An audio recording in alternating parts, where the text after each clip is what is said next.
If you really actually want to make progress fast, if you want to play big faster, pay money to cut the line. And the way that you do that is you go and hire the best person to solve the biggest problem that you have right now. Go and pay the money and trust yourself. Believe in yourself that every time you make a bet on you, then it's going to produce an ROI. Go and pay to cut the line. Get there faster. Live now. Don't live later. Microphone check 1 2. What is this? You're now listening to a brand new episode of the Play Big Faster podcast. Look what you done started. Let's go.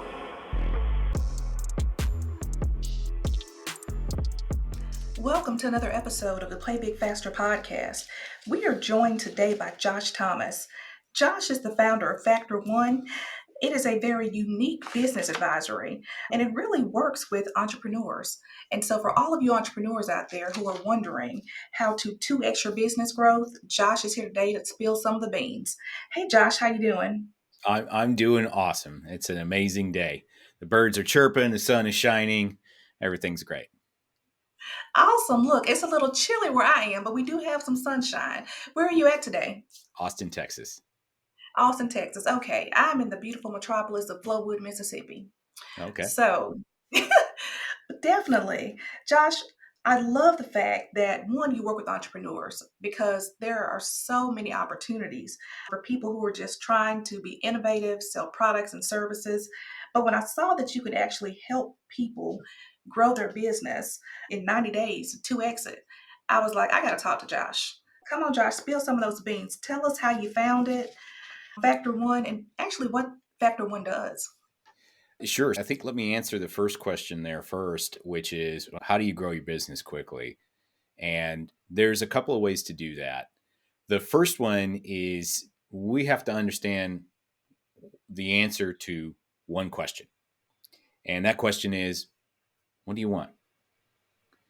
Because if you don't know what you want, then anything will do. And the way that I like to explain that is the concept of a road trip. And I'm going to use Disney World a couple of times here in examples today. But if you're taking a road trip, if I were to say, hey, Scherrie, let's go take a road trip. What's the very first question that you're going to have for me? Where are we going? Where are we going? Yeah. What if I said, I don't know. I don't really have a destination in mind. I figured we just roll around and see where we end up. Are you getting in the car with me? No, that's not really my jam. I'm going to pass on that one. Yeah, you're going to pass on that one, right? But how many entrepreneurs have you talked to where you ask them, hey, what's your goal? And they say, I haven't really established a goal. I just want to get some progress. It's the same conversation, right? If you don't have a destination, any place will do. And so if I say, I want to go to Disney World, and then I can build out a plan for how to get there. Where do I stop? How much gas do I need? Do I need a hotel somewhere along the way? How much is it going to cost? Do I need to get food? I can answer a lot of questions when I know where I'm going. Right. And the other thing that I know is if I'm planning a trip to Disney World, then stopping in Gulf Shores, Alabama and saying that's close enough, it doesn't make any sense. It's illogical, right? And so with the destination in mind, we're able to reach it. And so we really, the first thing we have to do is we have to answer that question. What do I want? What is my goal? What is my destination? And then from there, a lot of things start opening up. Okay. So I take it you didn't just wake up one morning and decide that this is the work that I want to do. How did you get to the point that you actually started doing this work and helping others? Unfortunately, your podcast isn't long enough for me to answer that question fully. But what I can tell you is most people who start a business are a little bit insane, but also they got tired of the status quo in one way or another. I had a job. I used to be a teacher, and I got burned out on that. It was great. I loved it, but it just wore me out, and I had to find something else to do. And so I got my real estate license, but it was 2008, and nobody could get a loan. Also, Worst time yeah. Also, I had absolutely no skills. So on top of that, it was just miserable failure. And so I end up getting on the internet, typing in something real stupid like how to make money online. And spoiler alert, I did not find the answer. But what I did find was I found mentors, and I found people that showed me a different way to think and a different way to operate. And I started studying and learning and leveraged that into a job at a consulting firm where I got to learn on their dime. And I leveraged that into some independent work, and I leveraged that into the next business. And so each of those steps helped lift me up a little bit more to where I felt the confidence to say, you know what, I got this now, and actually mean it instead of just faking it like I did 15 years ago. Awesome. And that was my next question. So you've been doing this for about 15 years now. That's right. Tell Yeah. us about some of the opportunities that some entrepreneurs really don't take advantage of when they're starting a business. I think there's a couple of things that we human beings, like going away from business a little bit and going into how we operate as a human being. There are certain things that if we knew about ourselves, we could change our behavior patterns. But first, we have to do that internal study to really know how we operate as humans. There's a book on my shelf called Habits of a Happy Brain by Loretta Brunning. I highly recommend that book. What it does is it dives into how your instinctual survival brain keeps you in a certain place. It keeps you from taking unnecessary risks because we're wired from hundreds of thousands of years ago when we were cavemen and there were saber-toothed tigers and everything was a mortal threat. And so our brain, to protect us, it shoots out all of these different chemicals and hormones to say, nope, nope, don't do that. You could die. But what it doesn't know, because it hasn't had an upgrade in a while, is that there are no more saber-toothed tigers. We aren't wandering through the prairie, and we don't live in caves. Your brain's not aware of that. And so any little thing that looks like a risk, no, don't do that. Entrepreneurship feels like a risk, It does. especially if you have a job, because somebody's cutting you a check every week. Whether you do a good job or not, you still get paid. And so our brain registers that as the cave and we're safe. And it registers entrepreneurship as wandering through the prairie, getting hunted by whatever dominant apex predator. As long as we understand that, now we can harness it and we can control it.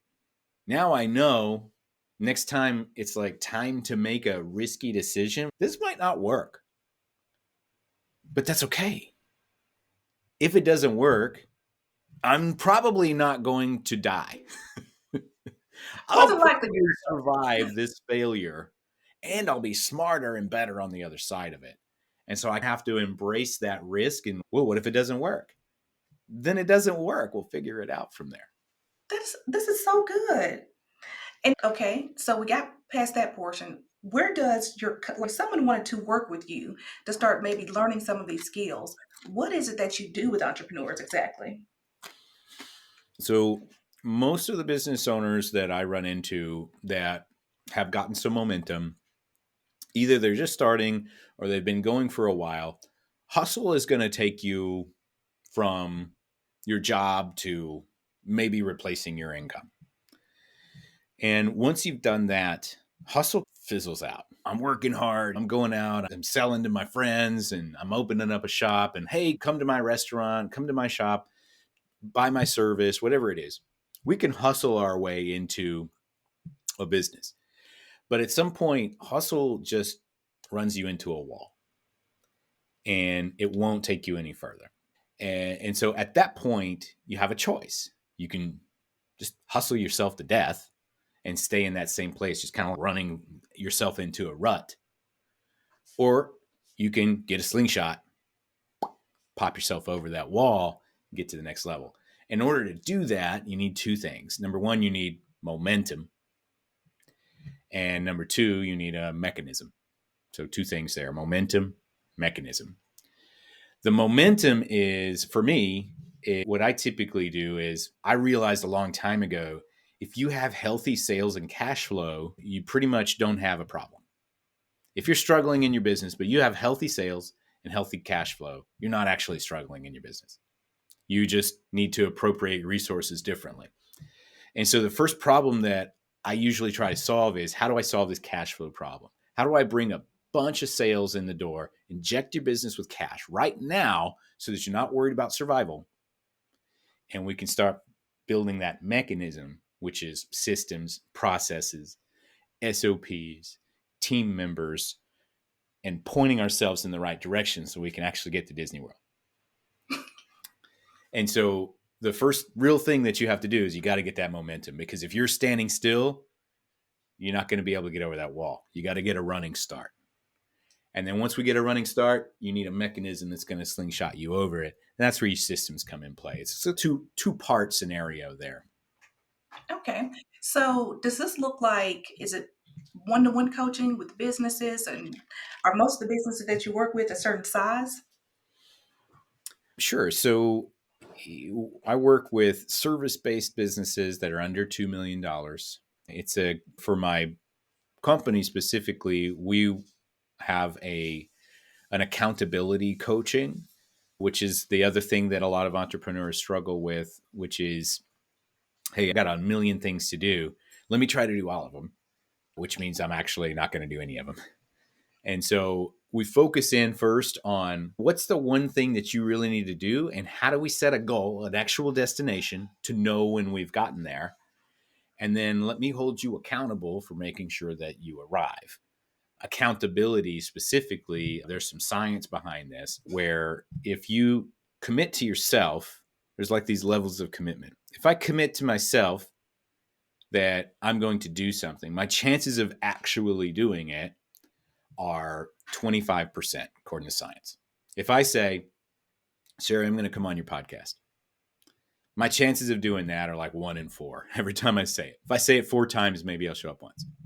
Now, if I say, Sherry, I'm going to go on your podcast, and I tell my project manager, hey, I'm going to go on Sherry's podcast, now I've committed to somebody else. And at that point, I have a 65% chance of success. Like 2 out of 3, I'll make it onto this podcast, right? But if I say, Sherry, I'm going to go on your podcast, and we're going to meet on Thursday at 10:30 Central, and we're going to record it. Now my chances of actually doing that go up to 95%.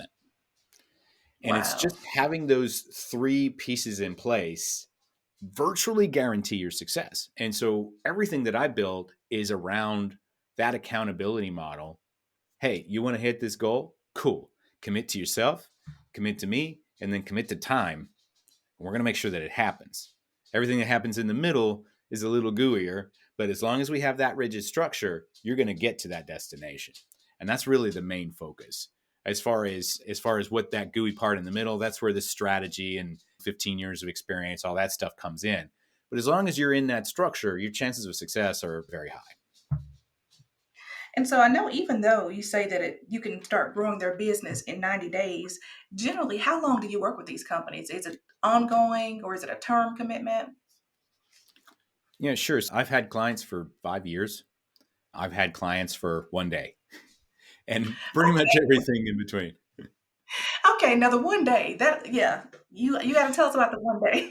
Actually, that guy, I worked with him on site, flew up to their office for 1 day, helped them make one change in one process that they were doing, and they ended up doubling their business that year, and they ended up becoming an 8-figure company. 1 day. Yeah. Okay, so I like this story better, because when you said 1 day, I was like, oh my, what happened? But like a VIP situation where you just went and, okay, well, Yeah, that's you're like, awesome. yeah, forget all that other boring stuff, Josh. Tell us about that. Tell us about the 1 day. That is so awesome. Love that. I Definitely can tell love you, that. I'll tell you what I did if you want. Yes, please. Here's what it is. We need to move the needle. That's momentum. Moving the needle creates momentum. And so what this company needed is they needed that momentum because they were stalling out. The reason they were stalling out is because they had this huge sales team and no sales process whatsoever. They were getting a bunch of calls, they're spending a bunch of money on ads, they're talking to a bunch of people, and they weren't closing any sales. And the reason they weren't closing any sales is because they didn't have a systemized process for asking for the sale. And so I wrote them a sales script. I trained them on the sales script. I had them practice the sales script, and I had them deliver the sales script on live calls by the end of the day.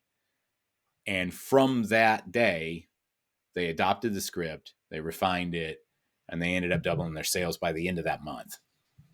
And then they continued just doing the same thing over and over. Like entrepreneurship, successful entrepreneurs, it's really boring. It's not like the new AI, write everything for you, sexy, shiny object thing. It's finding something that works and doing it over and over again. And now this company's over $12 million annually. Wow. Yeah. Okay. So if I were looking to work with you, how do we catch up with you? Sure. So I'm on all social media at JT Literally. And then I also host a weekly discussion panel for entrepreneurs called the BYOB Lunch Club.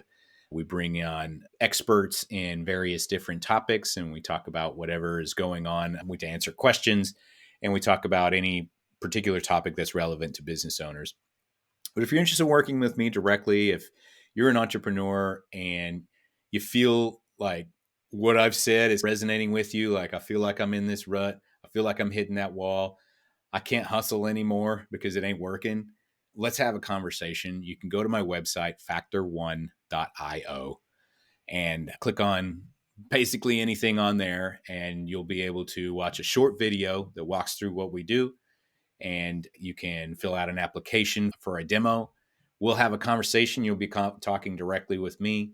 And I'll be really honest with you about whether or not I can help you, because we do guarantee results in writing. So if I can't help you, I have no incentive to try to bring you on if you don't want to or if it doesn't make sense. That's what we do. Factor1.io. Social media is at JT Literally, any channel. One more thing. If you could give an entrepreneur one piece of advice on just how to play big faster in their business, what would it be? So I'm going to answer that question, but I want to put an asterisk on it because I don't want it to sound self-serving. Let's just assume for a moment that I'm a gardener or I'm a chiropractor or whatever, but I'm anything besides what I just said that I was. The best way to play big faster is to pay to cut the line. And what I mean by that is, going back to the Disney World analogy, you go and you pay a little bit of extra money and you get the fast pass, and you get to ride like 10 times more rides because you don't have to stand in line. Same thing applies if you're an entrepreneur. You can stand in line, you can go to YouTube University, you can read more books, you can listen to more podcasts, no offense. But I have a podcast too. You can listen to my podcast if you want. But if you really actually want to make progress fast, if you want to play big faster, pay money to cut the line. And the way that you do that is you go and hire the best person to solve the biggest problem that you have right now. Go and pay the money and trust yourself. Believe in yourself that every time you make a bet on you, then it's going to produce an ROI. Whatever it costs, pay the money. Even if you don't get jack from it, at least you learned that's not the answer. Cross that off. Move on to the next thing. You can always make more money. Go and pay to cut the line. Get there faster. Live now. Don't live later. Now, I'm not going to let you out of here without telling us the name of your podcast and how to get to it, because we didn't cover that. Oh, so I have a podcast called The Do Zone. It's about productivity for entrepreneurs. You can go there. It's on Spotify and Apple. And I also have the BYOB Lunch Club. That's byoblunchclub.com. And that's free. We do it live every Tuesday at 12 p.m. Central. So anybody's welcome to join. Josh, thank you so much for joining us today. And everyone else, until next time, play big faster. Thanks for listening to this episode, and remember to play big faster.